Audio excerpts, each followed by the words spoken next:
శ్రీ సత్యసాయి జిల్లా నంబులపూలకుంట మండలంలో హత్యకు గురైన 4 ఏళ్ల బాలుడు హర్షవర్ధన్ హత్య కేసును పోలీసులు ఛేదించారు. బాలుడు హత్య కేసులో నిందితుడు ప్రసాద్ను అరెస్ట్ చేశారు. హంతకుడు స్వయంగా బాలుడి మేనమేమేనని పోలీసులు నిర్ధారించారు. ఇంతకీ సొంత మేనమామ బాలుడిని అంత దారుణంగా ఎందుకు చంపాడు? బాలుడి తల్లిదండ్రులతో ఉన్న గొడవలు ఈ హత్యకు దారితీశాయా? ఈ కేసును విచారించిన పోలీసులు ఏం చెప్తున్నారు? Let's watch the story.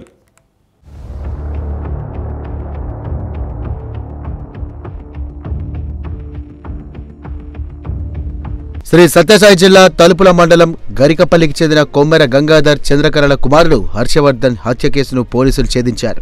సొంత మేనమామే హంతకుడని పోలీసులు తేల్చారు. సొంత మేనమామ ప్రసాద్ బాలుణ్ణి జౌకుల మరికొమ్మదివినే వద్ద అటవీ ప్రాంతంలోకి తీసుకువెళ్లి గొంతు నులిమి చంపినట్లుగా పోలీసులు గుర్తించారు. చంపిన తర్వాత శవాన్ని చెట్ల పొదల్లో విసిరేశాడు.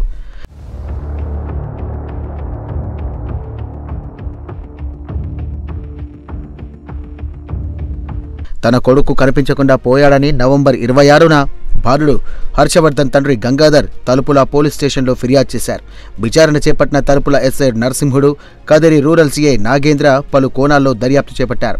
నిందితుడిని కదిరి మున్సిపాలిటీ మూర్తిపల్లిలో సమీపంలో అదుపులోకి తీసుకొని అరెస్ట్ చేశారు. అతని వద్ద నేరానికి ఉపయోగించిన బైక్, 4 గ్లౌజులు, ఒక సెల్ ఫోన్, 150 రూపాయల నగదును సీజ్ చేశారు. అనంతరం నిందితుడిని రిమాండ్కు తరలించారు. ఈ సందర్భంగా రూరల్ సర్కిల్ కార్యాలయంలో ఏర్పాటు చేసిన మీడియా సమావేశంలో డీఎస్పీ శివనారాయణ స్వామి కేసు వివరాలు వెల్లడించారు. తలుపుల పోలీస్ స్టేషన్ పరిధిలో 26/11/2025 జరిగిన కొమ్మర హర్షవర్ధన్ మిస్సింగ్ కేసు దురదృష్టవశాత్తు మర్డర్ కేసుగా మారడం జరిగింది. ఆ విషయం మీకు అందరికీ తెలిసింది. అయితే ఈ మర్డర్ కేసు ఆ అబ్బాయిని హర్షవర్ధన్ను అనే అబ్బాయిని చంపింది సొంత మేనమామ ప్రసాద్. ఆ మేనమామ ఏ విధంగా అనగా హర్షవర్ధన్ తండ్రి గంగాధర్, చెల్లెలు లీలావతి భర్త అయిన ప్రసాద్ అనే వ్యక్తి వాళ్ళ మేనల్లుడు హర్షవర్ధన్ను ఆ గ్రామానికి వచ్చి మచ్చిక చేసుకుని 2 వీలర్లో తీసుకుపోయి ఎంపీకుంట పరిధిలో బుషెస్లో అక్కడ తీసుకుపోయి చంపి పడేసినారు. అయితే ఎస్పీ గారి ఆదేశాల మేరకు రూరల్ ఇన్స్పెక్టర్ నాగేంద్ర గారు మరియు తలుపుల ఎస్ఐ గారు మరియు సర్కిల్ ఎస్ఐస్ అంతా కలిసి దీన్ని చాలా శాస్త్రీయంగా క్షుణ్ణంగా నేరస్థలాన్నంతా పరిశీలించి దర్యాప్తు చేయడం జరిగింది. నేరస్థలంలో లభించిన ఆధారాల ప్రకారం మనకు ఇందులో పాల్గొన్నది అతని మేనమామ ప్రసాదం తెలిసింది. ఆ నేరస్థలంలో మనకు ఐడెంటిటీ ఆధార్ కార్డు, అతని పర్సు, నెక్స్ట్ అరెస్ట్ ఈ దినము రాబడిన సమాచారం మేరకు ఆ ప్రసాద్ను మూర్తిపల్లి సబ్స్టేషన్ వద్ద అరెస్ట్ చేయడం జరిగింది. అరెస్ట్ క్రమంలో అతని యొక్క 2 వీలర్ ఒకటి సీజ్ చేయడం జరిగింది, సెల్ ఫోను మరియు అతని బండిలో కూడా గ్లౌజెస్ కూడా గుర్తించడం జరిగింది.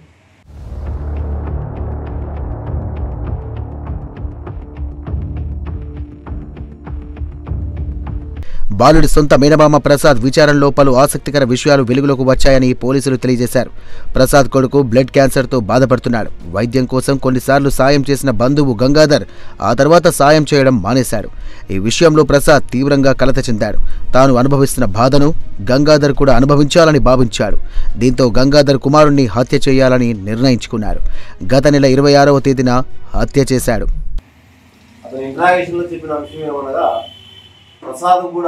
ముద్దాయి ప్రసాద్ కూడా కొడుకున్నాడు. సుమారు వయసు 10 సంవత్సరాలు, 7వ తరగతి చదువుతున్నాడు. అయితే ఆ అబ్బాయికి బ్లడ్ క్యాన్సర్ ఉంది. రీసెంట్గా బ్లడ్ క్యాన్సర్ బయటపడింది.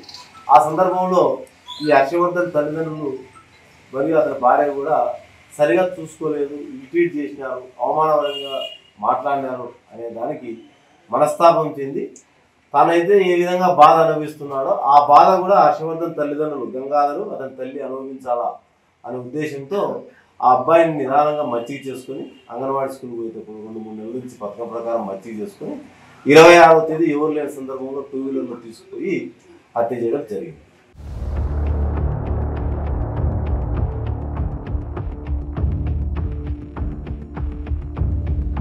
ఈ హత్య కేసు వివరాలు వెల్లడించే సందర్భంగా డీఎస్పీ శివనారాయణ స్వామి తల్లిదండ్రులకు కొన్ని కీలక సూచనలు చేశారు.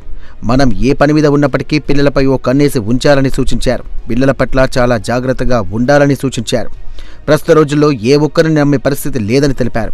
పిల్లలు ఎక్కడికి పోతున్నారనే విషయాన్ని ఎప్పటికప్పుడు గమనించాలని కోరారు.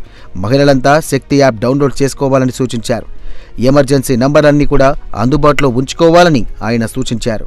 అందరి తల్లిదండ్రులందరికీ విజ్ఞప్తి ఏమనగా పిల్లల పట్ల చాలా జాగ్రత్తగా ఉండాలి. మన పిల్లలు ఎక్కడ పోతున్నారో ఏం కథ అనేది గమనించాలి.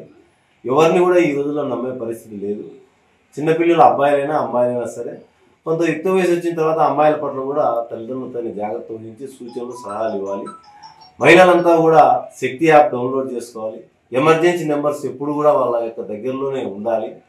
భయభ్రాంతులు లోను కాకుండా ఆ సందర్భానికి తగ్గట్టుగా అవి ఉపయోగించుకుంటే అందరికీ సేఫ్టీగా ఉంటుంది.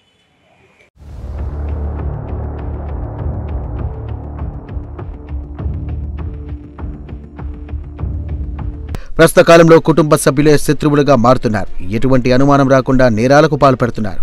కోలుకోలేని దెబ్బ కొడుతున్నారు. ఎవరి జాగ్రత్తలో వారు ఉంటేనే సురక్షితంగా ఉండే అవకాశాలు ఎక్కువగా ఉంటున్నాయి.